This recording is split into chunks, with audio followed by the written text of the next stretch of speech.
시청자 여러분 안녕하십니까. 파워토크 민경욱입니다. 요즘 미세먼지 때문에 연일 고생이 많으셨을 텐데 오늘부터는 또 한파가 찾아온다고 합니다. 이번 주 내내 추울 거라고 하는데 건강 각별히 유의하시기 바랍니다.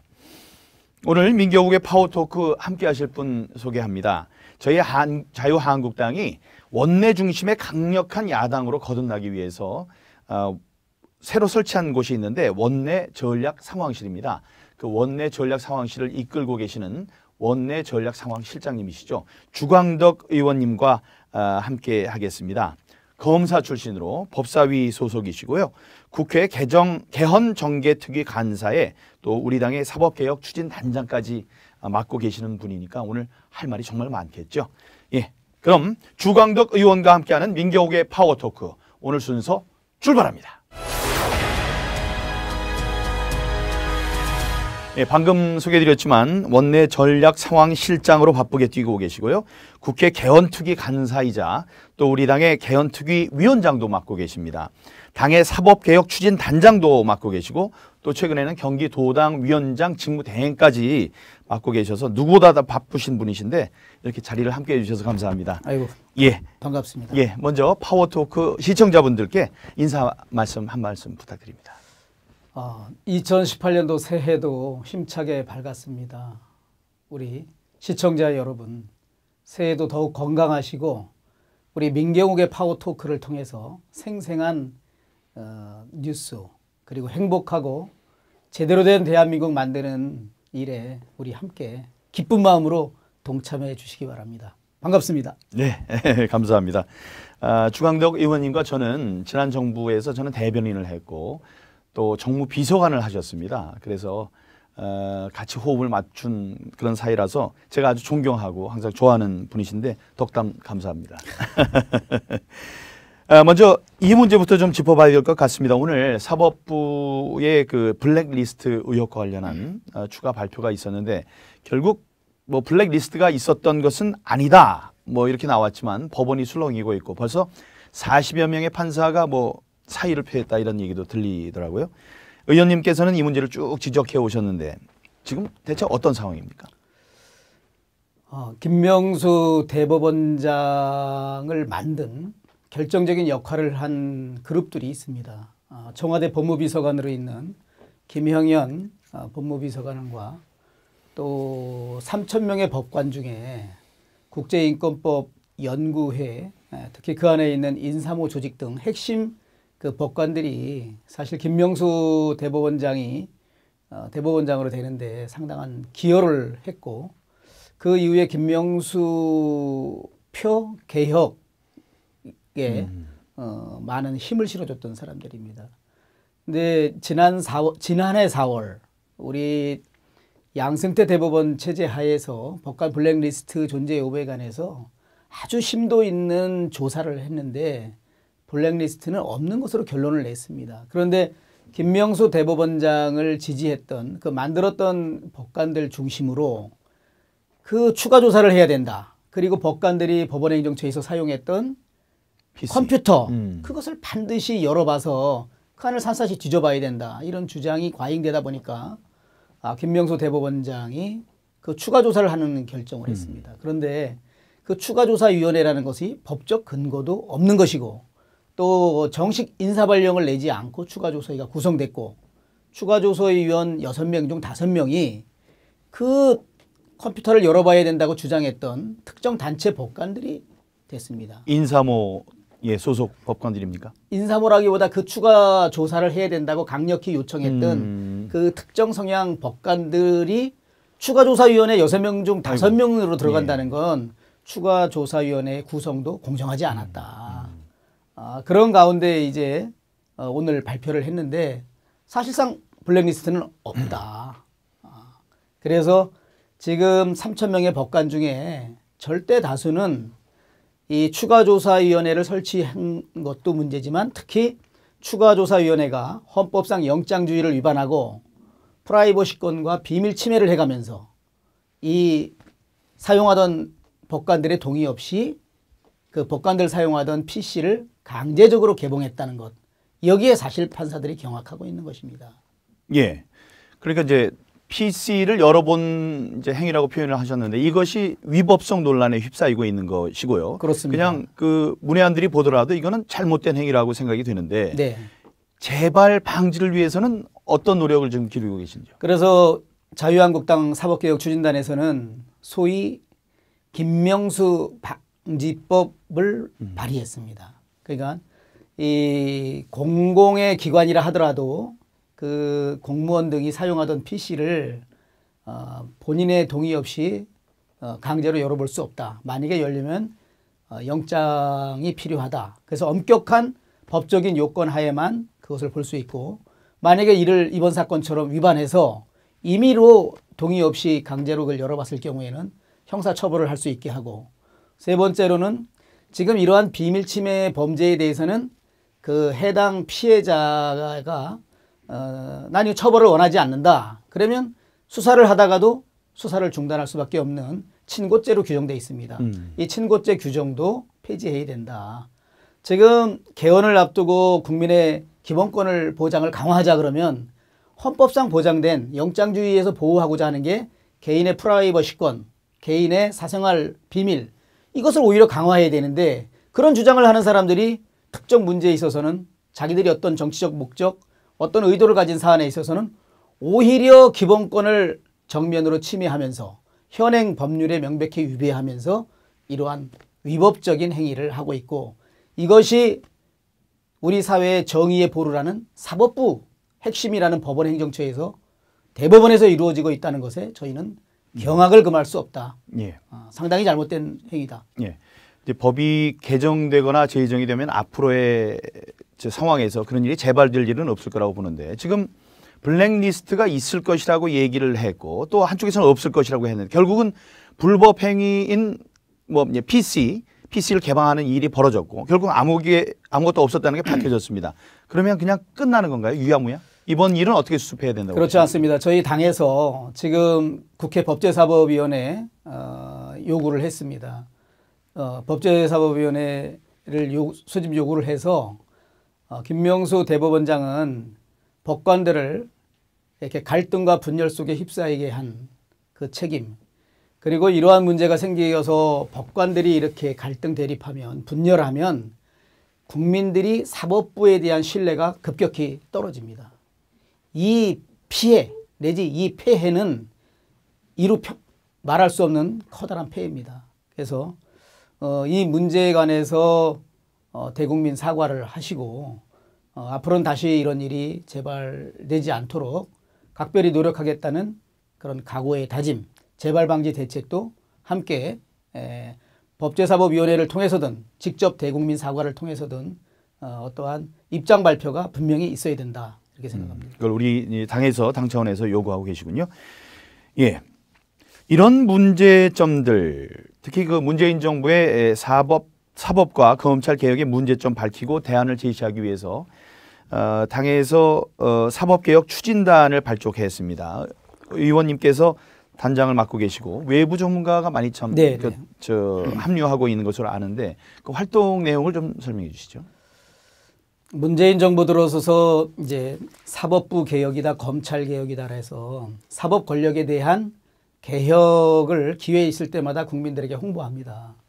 그러나 그 진행되어 오는 과정을 보고 특히 대법원장 임명, 법무부 장관 임명, 특히 법무부의 탈검찰화를 이유로 주요 보직의 검사 대신 그럼 어떤 사람이 오느냐 이 인사에 관해서 전반적으로 살펴보니 전부 다 특정 성향의 사람들이 채워지는 겁니다.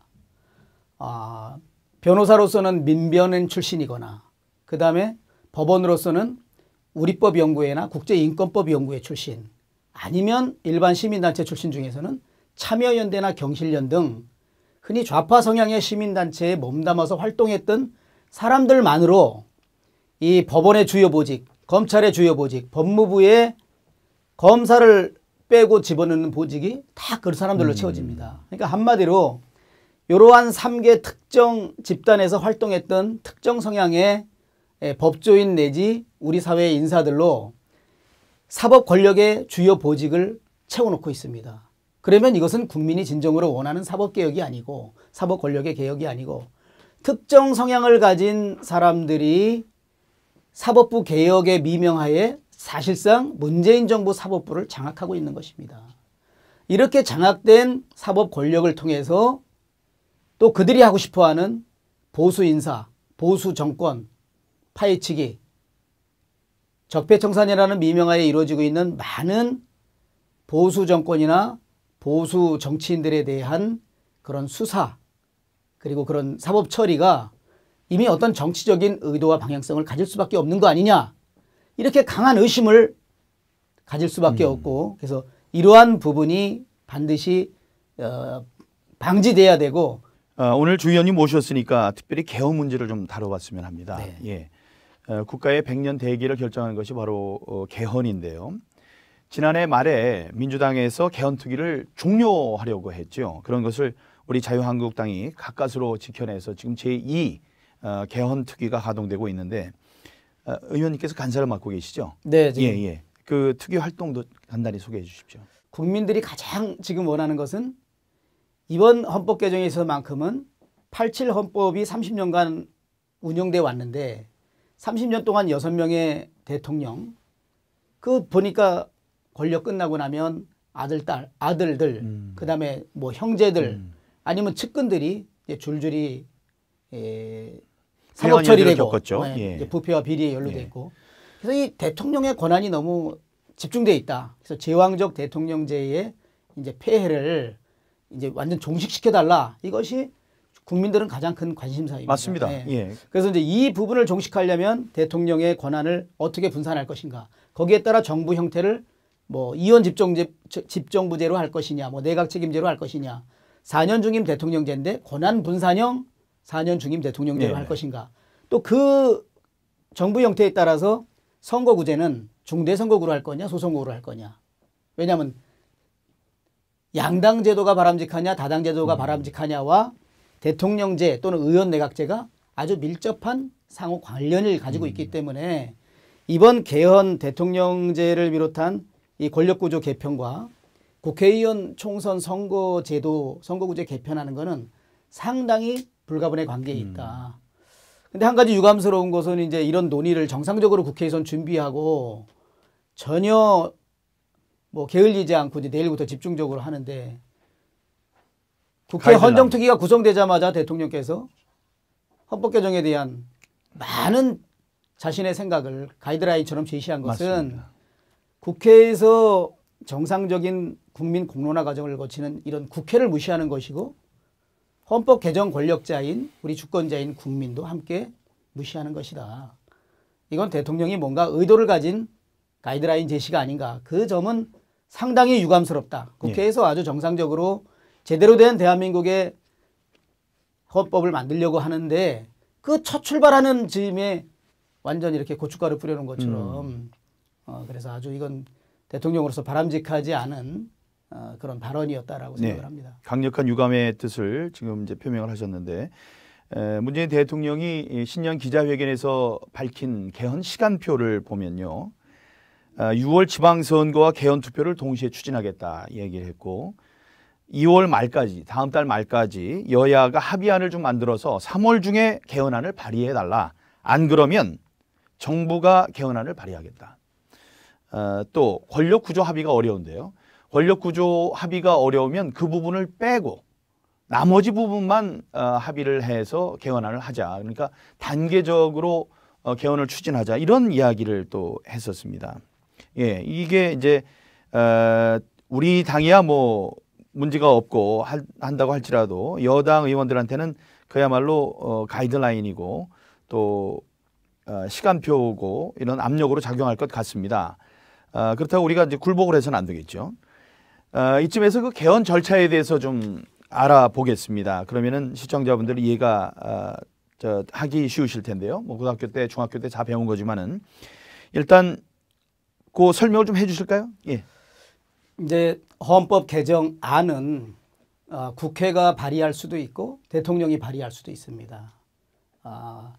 이 개헌안이 발의가 되면 대통령은 20일간 공고를 하게 돼 있습니다. 왜냐, 국민들의 알 권리를 충족시키고 또 국민들의 개헌에 관한 건전한 논의, 공론화 과정을 위해서 공고를 하게 돼 있습니다. 그리고 공고한 날로부터 60일 이내에 국회는 이 개헌안에 대한 의결을 하게 돼 있습니다. 물론 의결 정족수는 제적 3분의 2입니다.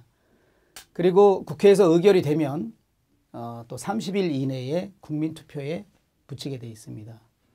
그러니까 개헌안이 발의된 날로부터 실제로 국민투표까지 도달하게 되는 날은 약 한 3, 4일 정도가 되는 것입니다. 석 달, 넉 달이 이제 걸리는. 그렇죠. 석 달에서 조금 더 한 100일 예. 정도가 필요하다고 봐야죠. 그렇군요.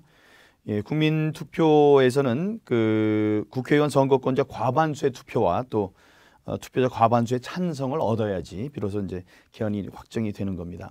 지금 들어보셨지만 개헌의 요건과 절차가 굉장히 까다롭거든요. 그렇게 된 것은 국가의 100년 대계인 개헌이 여야의 합의 없이 졸속으로 추진돼서는 안 된다. 이런 정신이 거기에 들어가 있는 겁니다. 그럼에도 불구하고 문 대통령은 여야 합의안을 당장 다음 달 말까지 내놔라.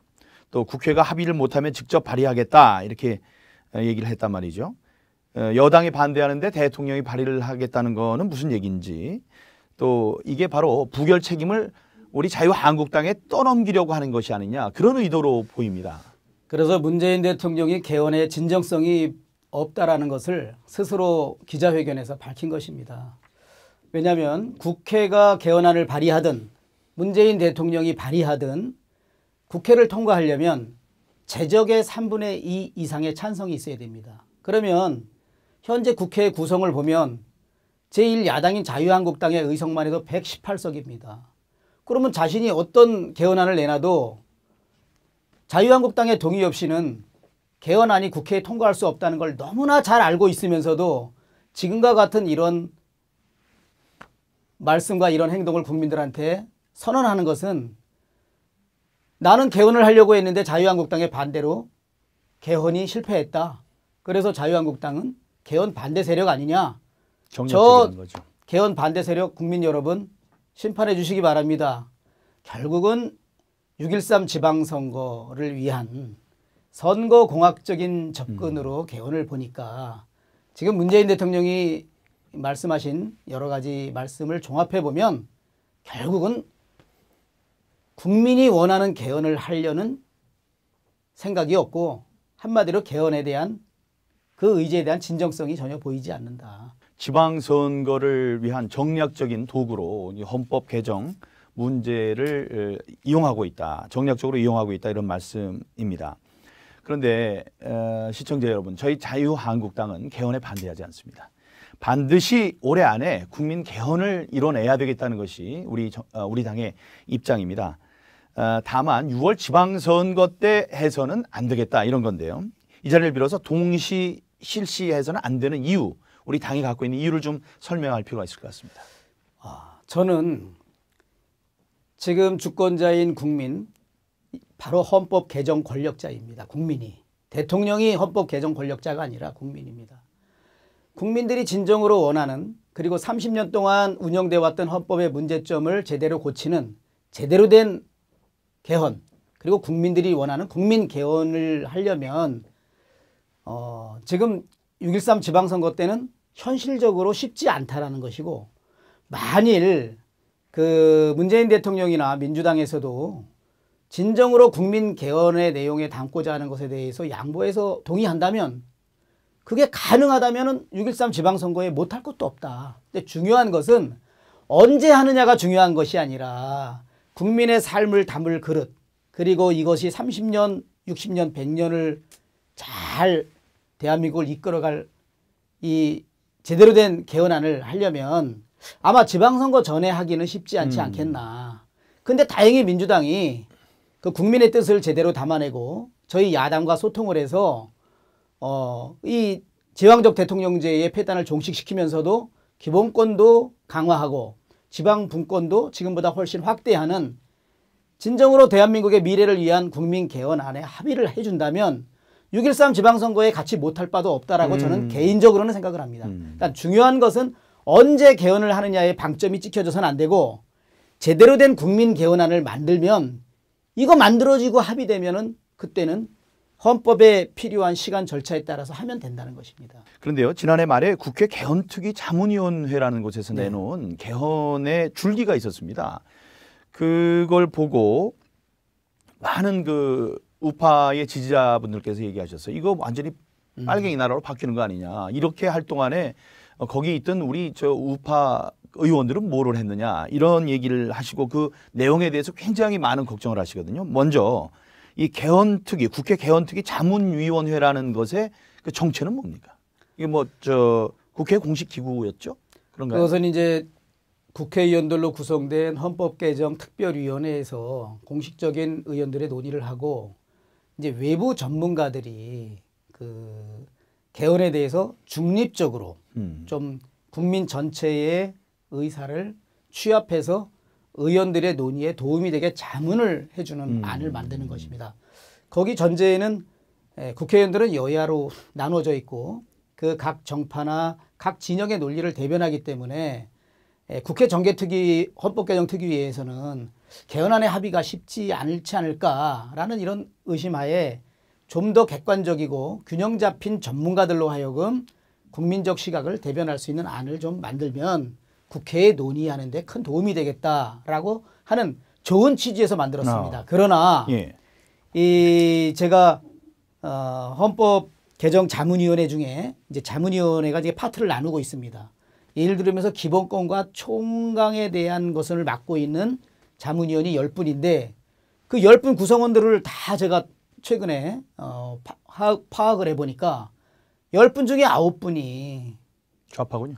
특정 성향, 좌파 성향을 가진 그런 인사들로 돼 있는 거예요. 그러니까 그런 정말 국민들이 동의할 수 없고 대한민국 국민들이 공감할 수 없으면서 오히려 이거는 체제를 바꾸려고 하는 거 아니냐라는 의심까지 들 정도로 예. 뭐 사회주의 체제에서 주장하는 그런 많은 분들이 들어와 있어서 결국은 그 많은 국민의 지금 질타를 받고 있는데 좀 아쉬운 거는 그런 자문위원회의 자문위원들이 어떤 성향인지를 미리 알고 조정할 수는 없었나 이런 생각도 들고요. 걱정하시는 분들이 많으시겠지만 지금 그 자문위원회에서 제시한 안들이 바로 확정되는 게 아닙니다. 그 국회에서 발의를 하던 누가 발의를 하던 국회에서 3분의 2 재적 의원들의 3분의 2의 찬성을 얻어야 되는데 아시다시피 300명의 국회의원입니다.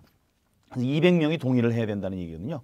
근데 말씀하신 바대로 우리 자유한국당 의원들만 해도 118명이니까 개헌 저지선을 확실히 저희들이 유지를 하고 있다. 이 생각을 하시면 좀 걱정을 덜 하실 수 있을 것 같고 또 주 의원님께서 그 특위나 그 활동을 통해서 그 눈에 불을 켜고 매 눈으로 백년지 대계가 잘못되는 일이 없도록 애를 쓰실 것이라고 생각을 해주시면 되겠습니다. 시간이 많이 이제 지나가서요. 마지막으로 혹시 강조하고 싶은 말씀, 못다한 얘기가 있으면 잠깐 해주시기 바랍니다. 문재인 정부 들어서 사실 저도 개인적으로 과거 대통령의 잘못을 반면교사 삼아서 제대로 된 대한민국, 국민들이 진정으로 원하는 나라의 틀을 만들어 가겠구나라는 기대를 했습니다. 제가 정당은 달라도. 그런데 지금 쭉 지내보면은 우리 대한민국 국민들이 문재인 정부를 탄생시키면서 기대했던 것은 과거의 잘못을 하루빨리 정리하고 이 무한경쟁 시대에 있는 국제사회에서 대한민국의 미래를 활짝 열어달라. 그것이 국민 다수의 기대와 열망이었었는데 어찌된 일인지 지금까지 대한민국의 미래에 대한 것은 없고 오직 과거 파헤치기, 그래서 과거 단죄하기, 거기에 국정의 동력을 전체를 거기다 쏟고 있습니다. 진정으로 이것은 국민들이 바라는 바가 아닙니다. 이제라도 하루빨리 대한민국의 진정한 국가 경쟁력을 높이고 이 포퓰리즘이나 이 국민들의 감성에 호소하는 정책이 아니라 진정으로 국민 다수 그리고 우리 미래 세대가 안심하고 믿을 수 있는 그런 정책 그리고 그런 국민 통합을 할 수 있는 그런 노력들을 해 주셔야지 지금처럼 오직 진영 논리에 갇혀서 자기 정파 이익을 쫓아서 모든 국정 사안을 보고 보수 세력 완전 씨말리기 차원의 그런 과거에 몰입하고 과거에 집착하는 이런 것에서 하루빨리 벗어나야 된다. 정말 주권자의 그런 명령 그리고 주권자의 그 눈과 회초리가 두렵지 않은지 정말 지금이라도 깨달았으면 좋겠다는 생각입니다. 네, 감사합니다. 오늘 민경욱의 파워토크 시간에는 사법개혁과 개헌 또 국가의 틀을 만드는 중요한 문제들을 짚어봤습니다. 귀한 시간 내주신 주광덕 의원님 감사드리고요. 네. 함께해 주신 여러분 감사합니다. 저는 다음 주에 다시 찾아뵙겠습니다. 안녕히 계십시오.